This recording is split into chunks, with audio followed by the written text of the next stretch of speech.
The Douglas Skyhawk is a legend. It's had a very long lifetime, beginning in 1954. Around the world, that life is continuing, and examples will still be providing small nations with combat-capable air power beyond the turn of the century. Though they now verge on the antique, Skyhawks continue to be maintained and refurbished. They're still agile and venomous.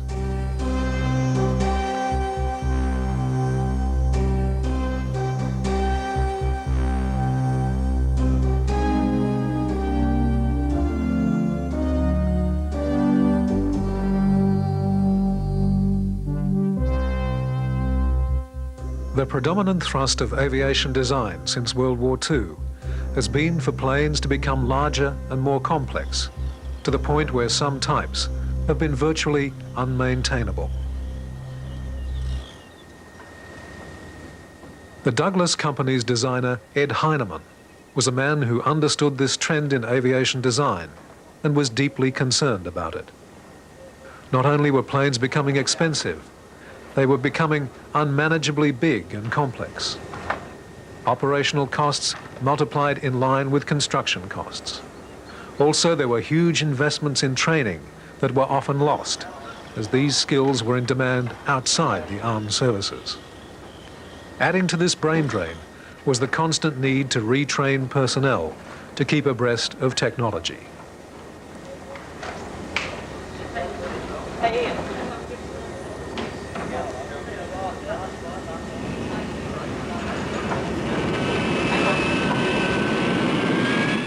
Heinemann was convinced there was no underlying need for this expensive trend. Certainly, some roles, like air superiority fighter, demanded a very high degree of performance and capability. But there's little to be gained from that kind of performance in a battlefield observation aircraft. Heinemann wanted to design a family of lightweight and low-cost workhorses. He was aware of the difficulties the US Navy was having in getting useful jet aircraft to operate from its carriers.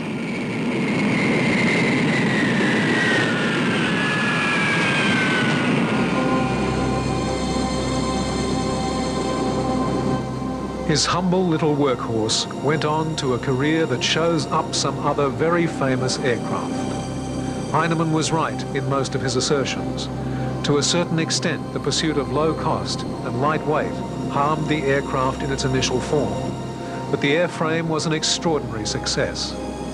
Within that design, the problems caused by excesses of cost-cutting were rectified, and by the mid-1960s, the A-4's career appeared to be almost infinite. There were bumper stickers that read, "A4 forever." Not only did a surprising number know what the message meant, most agreed.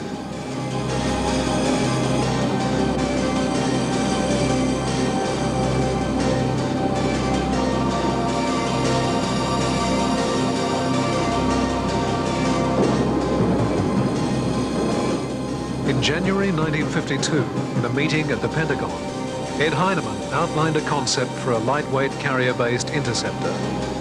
There was no Navy need for such a plane, but the force of his argument applied equally to the role of jet-powered light attack bomber. By the time the meeting was over, Heinemann had agreed to produce a working concept for such a plane. As the design was developed, a constant exchange between engineers and service representatives settled the parameters the aircraft would have to meet.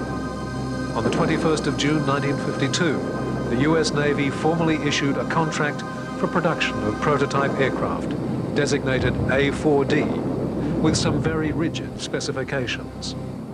The agreement described a lightweight, single-engined, single-place, high-performance carrier-based day attack plane. It was to be capable of performing dive bombing, interdiction, and close support missions.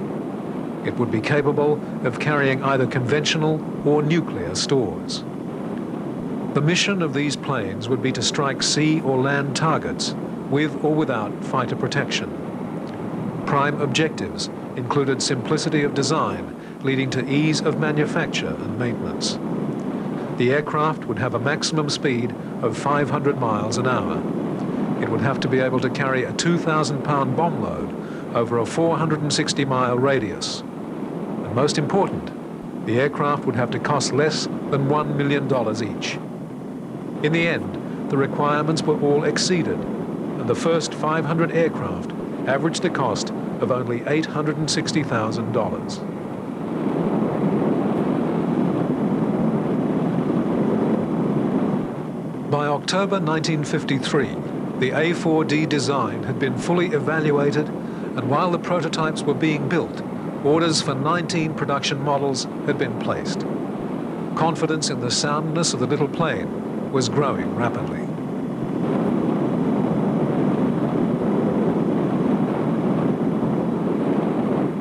Not only was the Navy becoming more convinced of the A-4D's excellence, but world events were giving a new urgency to the need for them. The developing Cold War carried with it a growing certainty of nuclear conflict.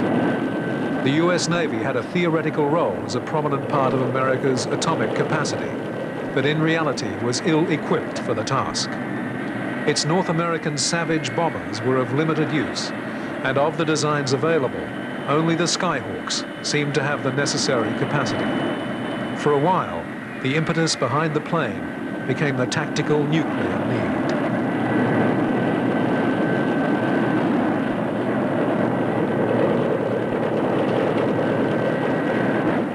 Fortunately, the nuclear consideration did not come to dominate the design.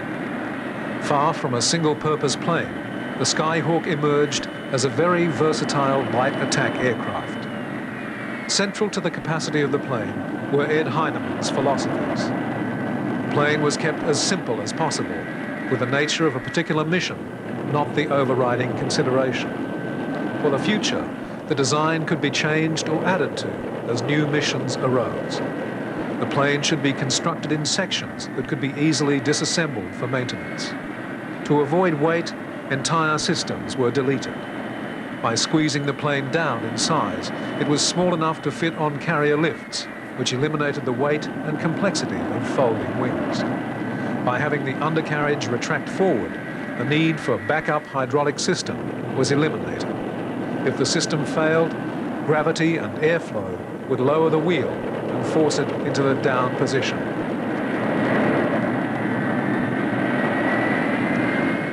At no time, however, did the search for weight control interfere with the strength of the airframe. In fact, the aircraft was all the more rugged as a result of the process. The short-span delta wings could be constructed simply, but with enormous strength as one unit. There was no need for complex folding mechanisms. The wing was available for fuel storage and provided accommodation for 560 gallons. This allowed further savings in the weight of fuel valves and pipes. 2 years and 1 day after the first formal contract, on the 22nd of June 1954, the first A-4D took its first flight, and the serious work of testing began. Instead of the normal limited prototype evaluations, there were soon 11 aircraft busily conducting the 1,500 flights of the test program. The Navy was anxious to have the new plane as soon as possible for inclusion in its arsenal. A series of orders had now been placed which had defined the expected shape of US carrier attack aircraft. There would be 3 aircraft types to cover the entire range of specialties. First of these was another Douglas plane, the A-3D Sky Warrior. This was such a successful design that the USAF bought a variation as the B-66. It had an internal bomb bay for atomic weapons, bombs or mines. Subsonic, with a range of over 1,000 miles and a 12,000-pound bomb load, it was, at the time, easily the biggest plane that had been designed for carrier use. Its role in Navy attack would be as the long-range, nuclear-capable strategic bomber. Design of the A-3D began in 1947, and it first flew in October of 1952. After satisfactory testing, it went into full-scale production. In 1954, Ed Heinemann received the Collier Trophy for his work on the Sky Warrior in recognition of the excellence of its design.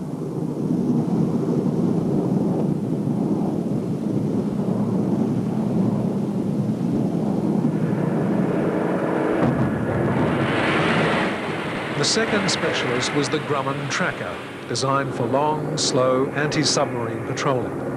The tracker combined the functions of search and attack in its large frame.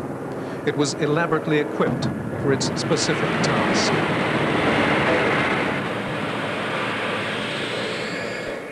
Between these two roles, strategic bomber and anti-sub patrolling, there's a very wide gap. The task of the A-4 was to fill this gap.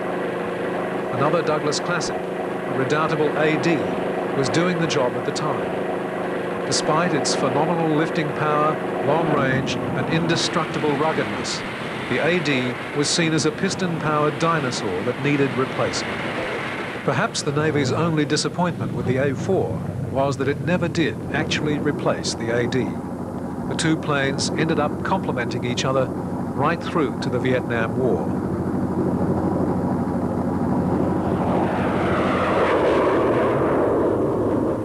Skyhawk testing dissolved quickly into active service. The early models showed some undesirable side effects of the cost controls. There were problems in the simplified instrument panel and the need for special ground equipment. Everything that could be eliminated from takeoff weight had been, to the point of a non-electrical starting system and the replacement of seat belts with a harness on the pilot. Some of these innovations were effective, but others proved to be highly impractical. However, this was exactly what the busy testing program and early deployment were designed to establish. As deficiencies were identified or clever suggestions made, they were all noted, and the plane began its long process of refinement.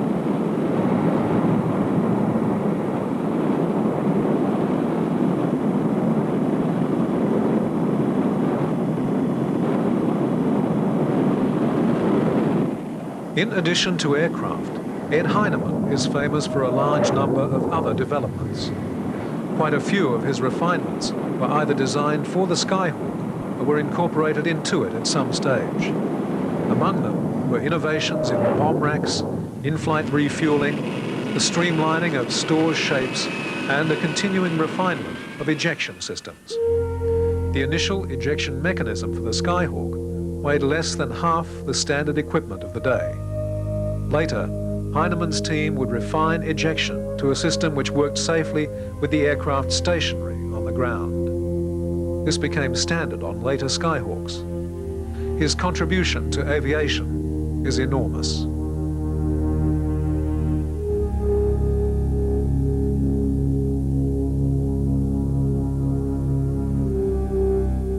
Of course, an engineer or designer can only be as innovative as his employers will allow, and Heinemann's career can also be seen as a testimonial to the courage and vision of the Douglas Company.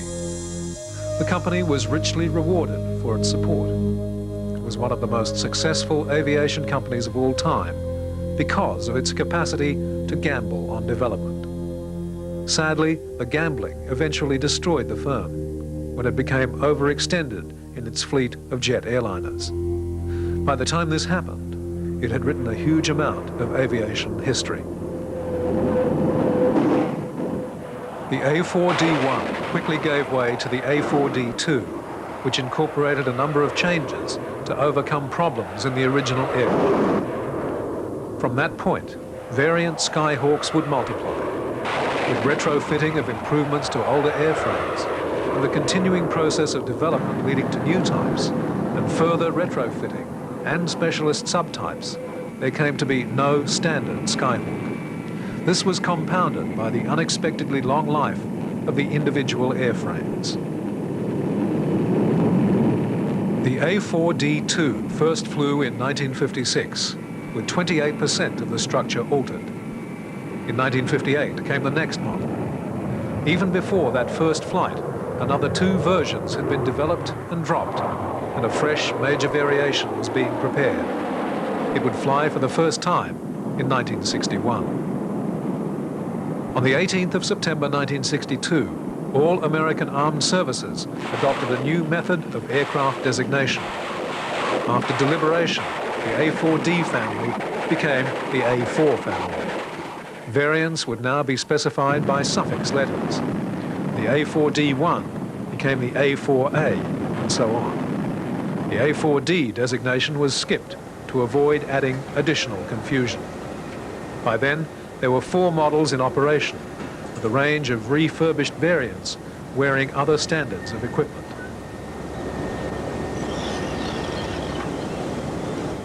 The Navy had long wanted a twin-seater, but had been unable to convince Congress of the need.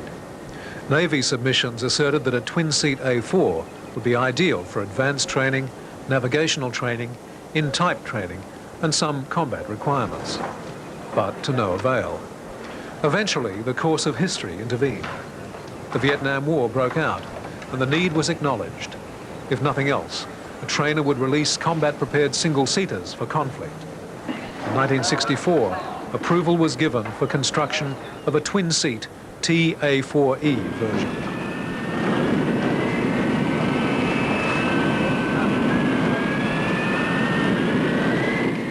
In addition to 28 inches of fuselage added to allow for the second seat, several other improvements were tried out in the prototypes. Soon after, most of these were being busily retrofitted to airframes in the now considerable A4 fleet, or built into planes under construction. Among these were the newly finalized zero-height ejection, wing spoilers, and a steerable nose wheel.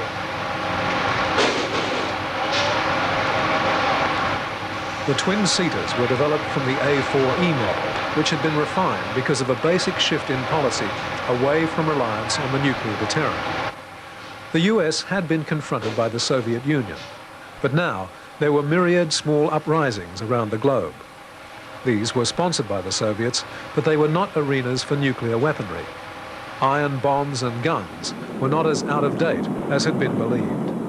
The A4E resulted from efforts to enhance the conventional capability of the already very flexible Skyhawk.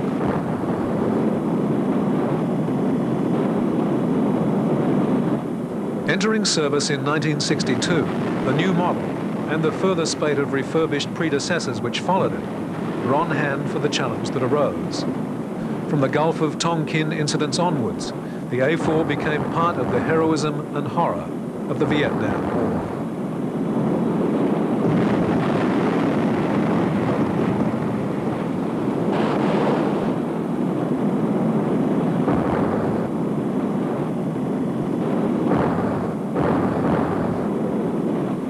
The pilots loved them. For a start, this plane was fun to fly. It was demanding and wouldn't fly itself, but it was fast and aerobatic. In addition, it was small and not easy to hit. If it was hit, it could generally be relied on to continue flying, even if the damage was major. It could be pulled around viciously without the wings coming off. It could be flown as low as your confidence allowed. It could be as accurate as your training made you. It was as sophisticated as a mission demanded, but beyond that, it was always as good as its pilot was capable of. The targets were difficult, and the pilots knew that despite their heavy losses, no other plane would have survived so well.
Meanwhile, the Douglas Company was trying to capitalize further on the successful little plane by securing overseas orders.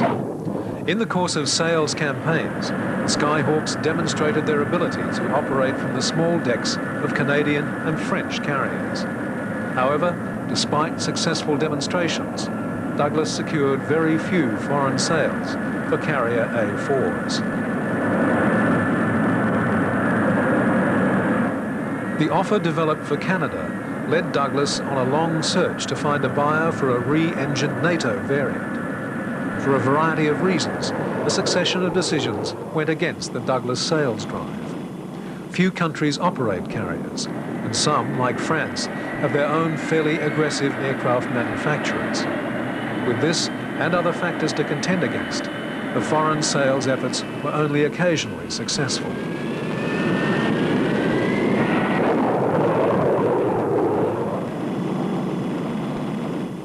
The first sales were to Argentina, refurbished US Navy B models for their Air Force in 1965, and later orders for the Argentine Navy's carrier. The first sales of new aircraft were to the Australian Navy in 1967. Given that the Australians only had one carrier in operation, that order was small, 10 aircraft, including 2 twin-seaters.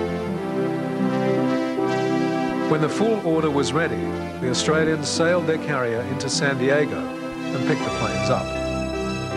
The Australian Navy managed to lose almost half their Skyhawks in operational accidents and eventually withdrew them from carrier service before abandoning their carrier altogether. Their aircraft included some specialized fitting to what was basically the A4F model. The plane's equipment had an emphasis on air defense, which set them apart from their mainstream US counterparts.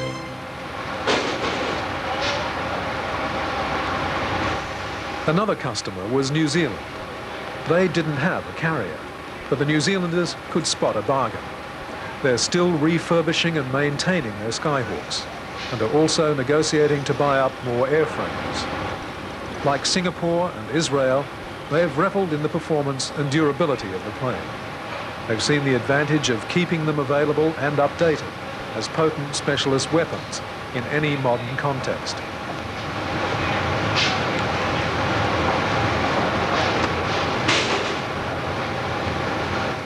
Delivery of the New Zealand aircraft began in 1970, and the planes have been in the front line of that nation's strike force ever since. With purchases made to supplement their fleet, it's likely that New Zealand will be one of the countries still employing the A4 past the year 2000.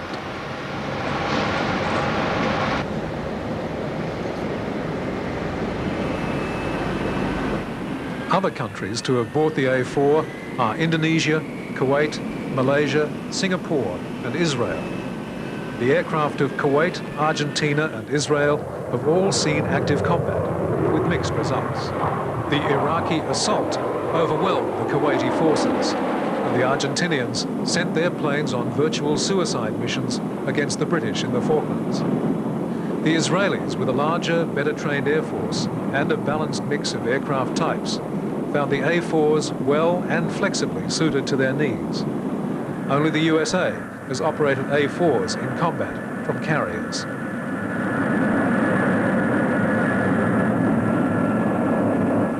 The Skyhawks bore the brunt of the US Navy offensive against North Vietnam until 1968. Then they were replaced on the larger carriers by A7s.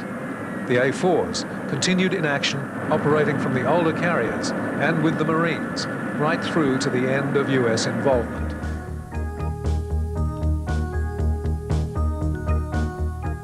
Targets for the carrier A4s attacking the north abounded. In the attempt to freeze the transport system, bridges and other key points were identified, and the Skyhawks' missions followed. The Vietnamese network was under constant surveillance, and as often as repairs were affected, the raiders could return. Later in the war, this attention was spread to other major infrastructure, including power stations.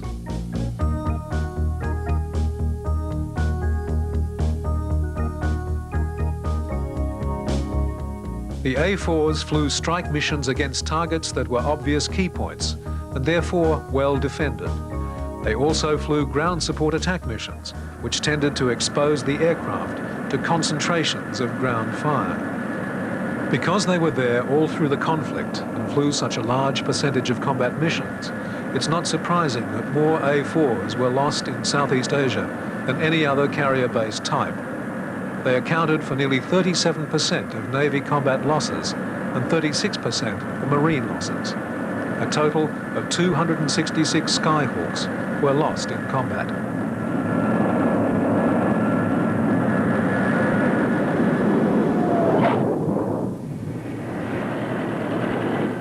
The Skyhawk, despite all the improvements, was still a very small and light aircraft. The empty weight of the E model was only 9,853 pounds. Fully loaded, they could haul 8,200 pounds of external stores, though they often flew with much smaller loads, particularly with the Marines operating from inadequate runways ashore. The key to using the planes effectively was in-flight refueling. Heinemann's dictum was that the plane should take off and then what is necessary for the mission added. The plane itself should remain as basic and flexible as possible. Lessening the amount of fuel carried at takeoff allows a greater arms capacity. Takeoff and climbing to height uses a considerable percentage of fuel storage available. And to keep the store's pylons free of external tanks as much as possible, refueling after climbing to height helps a great deal. But Heinemann was unimpressed when it was suggested that the A-4 be developed as a tanker aircraft to do the refueling. To him, there were two problems in the Navy order. In the first place, to cram drogues and pumps and fuel lines into the Skyhawk would turn it into a specialist plane. Secondly, the size of the A-4 was itself a problem. There would be great difficulty in fitting the equipment in. The answer was to not fit the system into the plane, but rather bolt it to the outside of the standard model.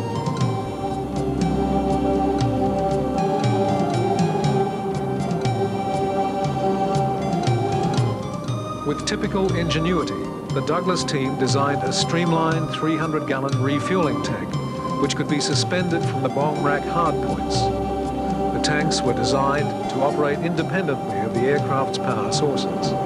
The propeller at the front of the tank provided the power that drove the pumps and operated the fuel line reel. These self-contained refueling packages became known as buddy stores and are another example of the innovation and lateral thinking of the Douglas team. With a centerline mounted buddy store in place, an A-4 could transfer all the tanker's external fuel and half the internal storage. This totaled 1,300 gallons and made the operation well worth the effort. It provided a multiplying factor on the available power and range of carrier-based air strikes. They were used extensively, not only to refuel other Skyhawks. The buddy stores also found their way onto other aircraft types, turning them into tankers just as effectively.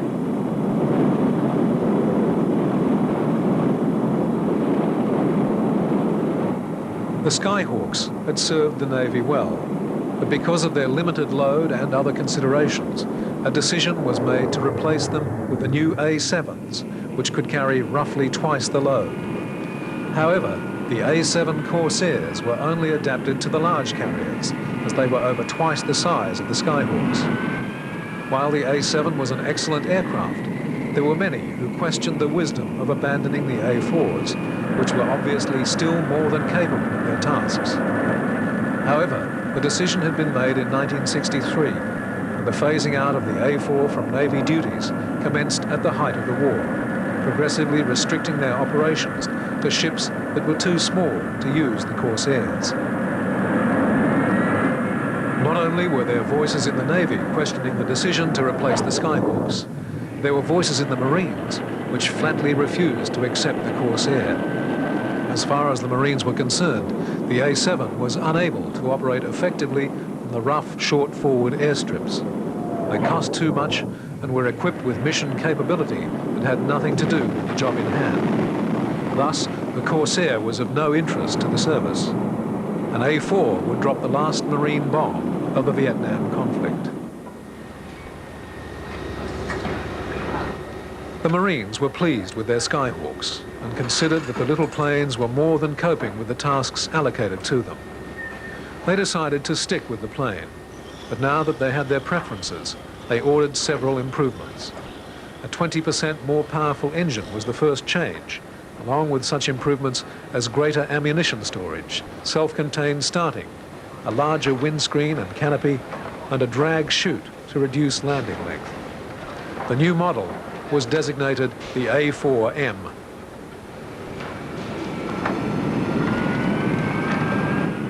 Authority to proceed with the project was given in May 1969, and 11 months later, on the 10th of April 1970, test pilot Walt Smith flew the new model for the first time.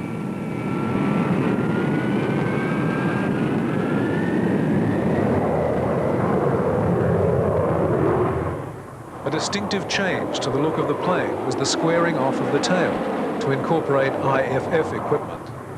The Marines introduced the A-4M to service in 1971 and bought 160 of them. 8 years later, the last of these was delivered. It was the last A-4 made.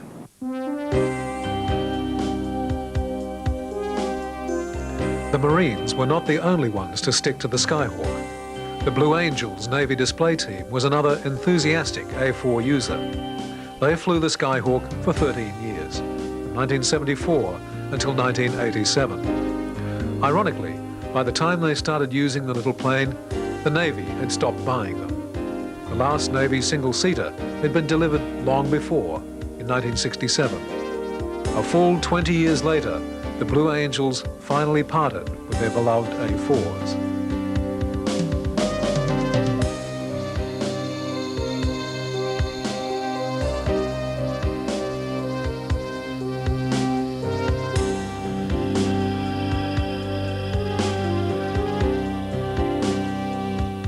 The initial decision to transfer the Blue Angels to the Skyhawk was made on economic grounds.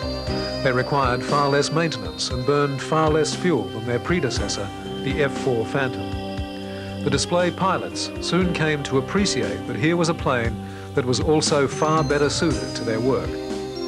What they lost in speed in comparison to the Phantoms was more than compensated for by the maneuverability of the A-4, a tight turning radius, high thrust-to-weight ratio, and the roll rate of 720 degrees per second made the Skyhawk a natural aerobatic aircraft.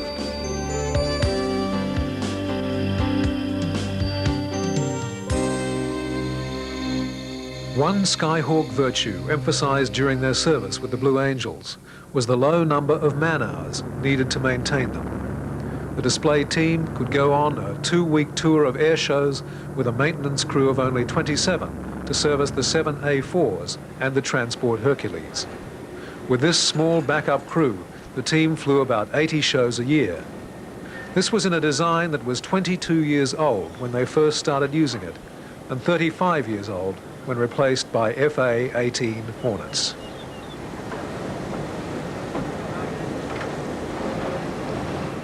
The Blue Angels planes had an uprated engine, and everything not needed for their performance was deleted. The dorsal hump full of avionics that had spread across the Skyhawk fleet was removed, along with the armaments and bomb racks. The planes were returned to a lean and clean condition, and the pilots found them a pleasure to fly. For men trained in a higher technology environment, the A-4 was a real eye-opener. Its small size, powerful responsiveness, and maneuverability introduced them to a simpler age, where they found to their delight that the possibilities were more exciting. At air shows around the world, audiences came to appreciate this fact too.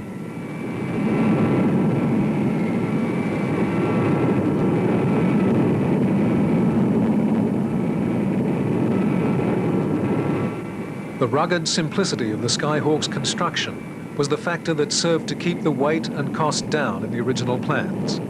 In addition, it had the effect of lengthening the plane's lifespan. For example, Douglas had been contracted to guarantee a life of 4,000 hours for the wings.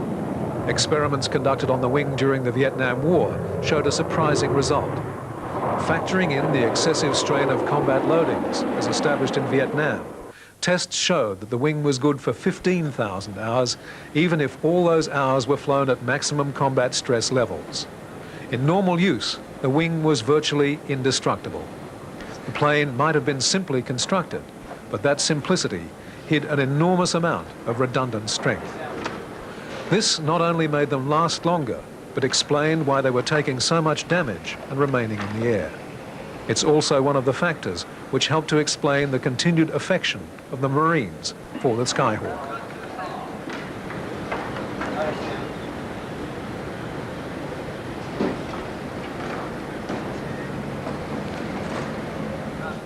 The Marines' A-4M was a surprise package, even for those already convinced by the Skyhawk. Its new power plant gave 20% more power, but weighed only 1% more. In addition, there was no significant rise in fuel consumption. This greatly increased available power for marine operations from short fields. For the first time, the A-4s could be safely operated from 4,000-foot runways.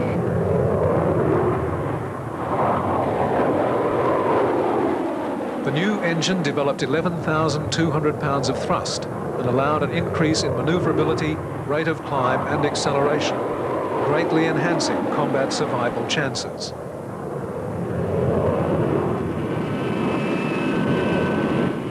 Empty, the A-4M weighed only 10,600 pounds.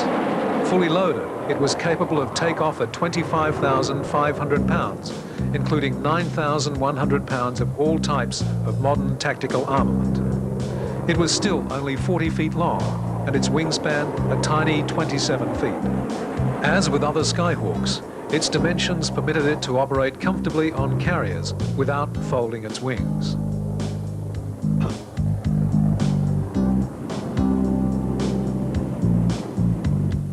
The original Skyhawk had 3 store stations, but with strengthening of the wing from the E model onwards, this was increased to 5.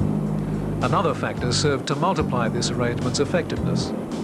Multiple carriage bomb racks were conceived by Navy and Marine personnel working at the Naval Air Facility at China Lake. After assessment at the Naval Ordnance Test Center, the design came to Douglas, where it was refined and put into manufacture. Subsequently, these racks were to be very important to the success of the Skyhawks in Vietnam. They allowed for 6 250-pound bombs to be carried on the wing stations, with a further 6 500-pound bombs on the center line. In addition, the planes could launch any of a range of rockets and missiles of varying sophistication.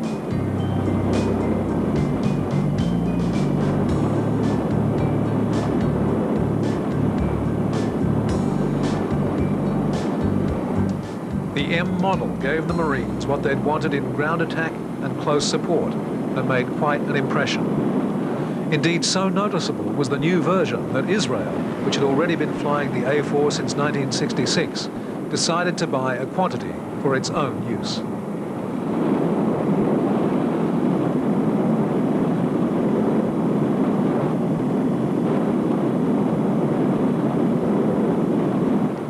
The Israeli planes were closely modeled on the Marines' new plane. Among the few changes were an improved navigation and attack system and revised cockpit design, including a head-up display. The built-in starter was also deleted.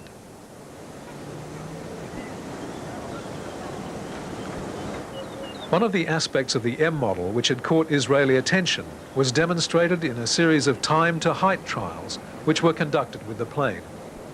These were designed to demonstrate the swift response capability of the aircraft and its usefulness in area defensive work. In the tests, the plane was parked at an angle to the main Palmdale runway, engine off, to simulate an alert condition. With a time clock running, the test pilot, Walter Smith, used the self-starter on the plane to get the engine going and then taxi the plane directly into its takeoff run.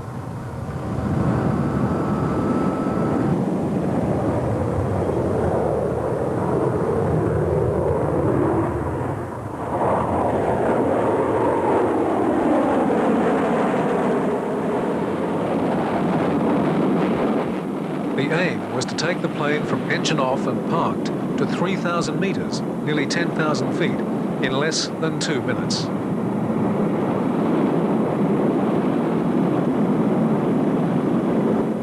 The trials, conducted in August 1972, were a complete success. The little plane passed the 3,000 meter mark in 1 minute 50 seconds and continued on to pass 5,000 meters in less than 2.5 minutes.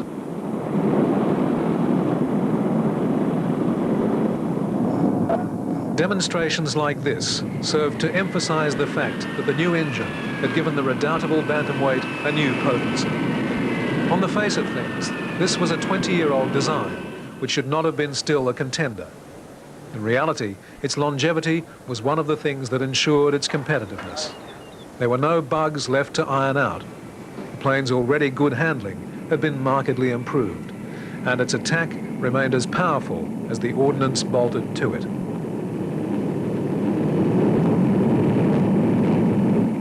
The Israelis had extensive combat experience with the Skyhawk in the 1970 and 73 wars, and were well aware of the plane's virtues and vices. Their reaction to the upgraded power of the M model was to purchase 120 of their own version, the A-4N. This first flew on the 8th of June, 1972.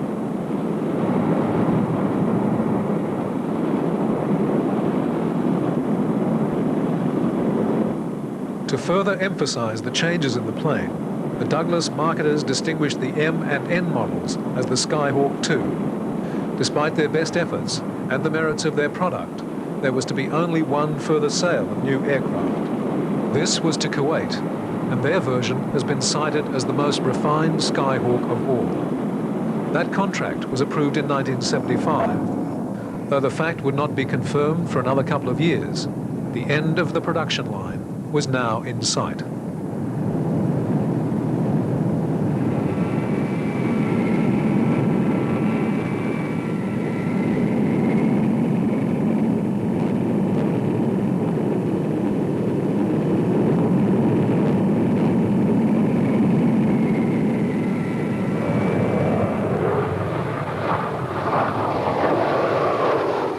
With many American military aircraft, the end of production has been quickly followed by the phasing out of the type. With the durability of the individual Skyhawk airframes and their capacity for absorbing new avionics and new functions, they've taken a very long time to disappear even from US service. One of their long-standing roles is with the US Navy's Top Gun School, more correctly known as the Navy Fighter Weapons School. Here, their small size and agility gave them employment in simulated combat as opponent aircraft, mimicking the performance of Russian jets and the tactical training of their pilots.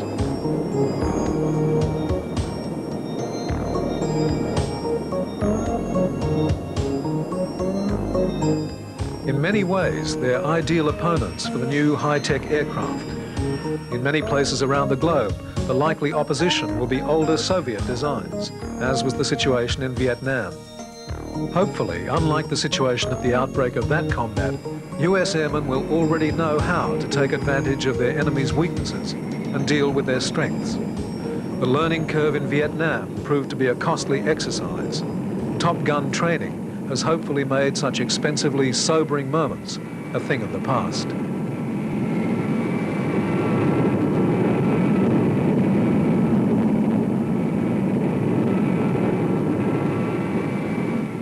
A-4s have also served into the 90s with the US in other roles. The trainer version is still going strong, although its replacement has been developed. The Marines have remodeled some for forward air control work. More surprisingly, there are programs in train to once again rebuild Skyhawks to frontline status. In Singapore, there's an ambitious remanufacturing effort which involves upgrading power on the plane by a staggering 35%. With the sophistication of modern engines, this actually involves a 14% reduction in fuel consumption. A more powerful Skyhawk that is even cheaper to run is a very attractive proposition.